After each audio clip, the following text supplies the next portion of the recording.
Hey guys, welcome back to the Barndo channel. This is Charlie Downs with 1845 Barndominiums. We're here today, we're back at the McGarvey Barndominium, this little modified McGarvey Barndo that we have in Longview, Texas. Last video that we posted, we showed you guys the layout of this Barndominium. It's a 3-bedroom, 2-bath, a little over 1,600 square foot, and we're in the wood framing phase. We're completed all the wood framing and we're ready to do spray foam. So we wanted to come in today and show you guys a little bit more detail about what goes into the wood framing portion and how do we prep everything for spray foam. I get a lot of questions every week about how do we tie our wood framing into a steel structure? How does the electrical, the plumbing, and the HVAC, how does that all tie in together? And when do we spray foam? How do we spray foam? How do we wood frame? Just a lot of questions about how all those phases come together. We're going to take some time today and walk around one of the rooms here and show you all the detail of how that wood framing and everything comes together and preps us for open cell spray foam. So we're going to take some time and show you all that today. If you haven't subscribe to our channel, go ahead and do that now. We would love to hear from you. If you have questions about how we build our homes or anything like that, anything we can help you with, leave those in the question or comment area below. You can check us out on social media, TikTok, Instagram, or Facebook. Those are 1845 Barndominiums. And of course, if you would like to know how to get the process started for your dream home, you can check us out on 1845barndominiums.com. You can send some information in. You can call us. You can email us. We would love to get one of our sales team members to show you how to get your dream home started with 1845 Barndominiums. So let's head back inside the McGarvey Barndominium here, this modified McGarvey, and show you how all this wood framing and everything leads us directly into spray foam application. All right, guys, so as you can see, this home, we've shown you a little video of this modified McGarvey already.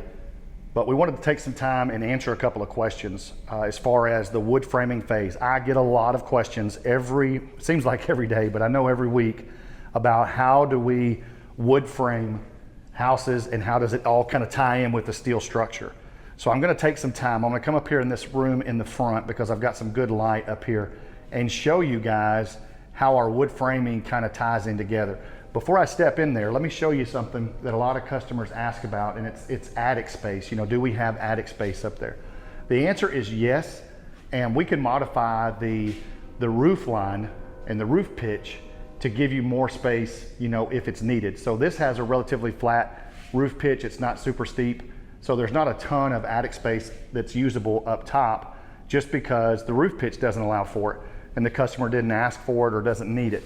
But we can take that roof pitch and steepen it up a little bit, or even raise the sidewalls and give you some more added attic space that is usable.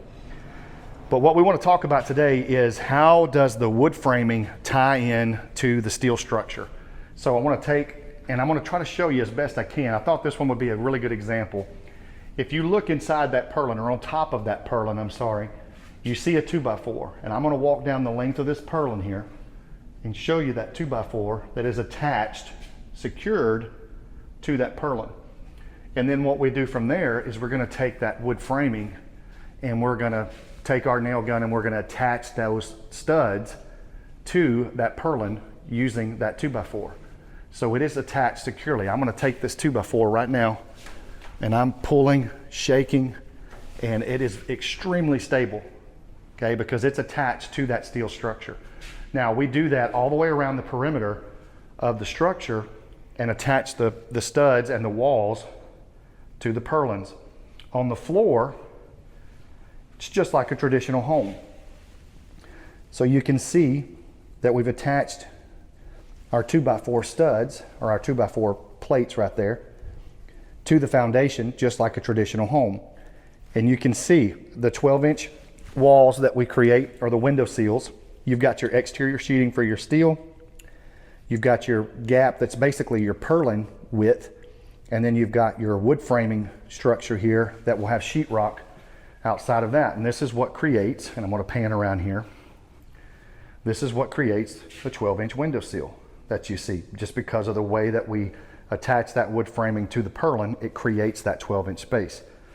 Now, so we've securely attached everything. The wood framing has gone up. Now it's time for our electricians, our plumbers, and our HVAC to come in and do what we call their stack out. Another reason I chose this room, as you can see, our electrician has come in. We've mounted the box there, and we've got our wiring that goes up, and then we take a 90-degree turn here and we go in the walls and run this all the way down the length of the wall. We've also taken that same line, or a separate line, I'm sorry, and gone up the 2x4 and taken it up above the structure to continue the wiring around the rest of the house. So we're able to run that electrical, and then you can see we've got some plumbing. We've got rough-in plumbing coming through the foundation right there. And then we come up and we branched off here, because if we take this line and we run it over here, we've got an exterior hose bib that's going out the wall right there. So we've got an exterior water hose bib. And then, so we branched to our hose bib, and now we're going to go up and run that above the ceiling and over to its next destination. And you can also see that we've got can light brackets in place. And in this particular room, another reason it was a good one was we have gas run for a stub out outside. So we've piped over and run a gas stub out of the wall right there. So all of that is done before we spray foam. So the next step that we will go through here is we'll come in and spray open cell spray foam in that wall. Now, a lot of people ask us, how much are we going to spray? We are going to fill this gap from the purlin here, the width of that purlin. We're going to fill that with spray foam.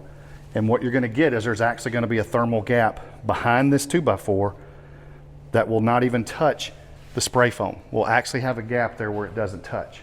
Now, in the ceiling, I'm going to show you up here, we're going to put 4 to 5 inches in that ceiling as well. And this entire structure, the steel structure itself, will be completely encapsulated in spray foam, which will immediately make everything inside of that climate controlled. So all of this wood framing will be inside of the spray foam and will be climate controlled before we even hook HVAC up. So hopefully that gives you a little bit of insight into the wood framing portion. We do attach the wood framing to a steel structure. I've had customers tell me they've seen videos that people don't do that, and you can come in and shake the entire structure, basically the whole wood framing structure, because it's not attached to anything. We do not do that. We do attach to the steel structure for stability. So I hope you guys have gotten a little information that you can use and a little bit of detail about how we at 1845 Barndominiums do our wood framing with our steel structure as we're getting prepped here for spray foam. So I hope you've enjoyed the video. See you guys again next time. All right, guys, so that's going to wrap up our kind of quick tour of the wood framing phase, or the completed wood framing phase here in this modified McGarvey Barndo. Hope you've enjoyed the tour today, or the information that we've shared with you today. I get a lot of questions about how our structures are built, what makes us different, what makes us unique as opposed to a lot of the other Barndominium builders that you see around.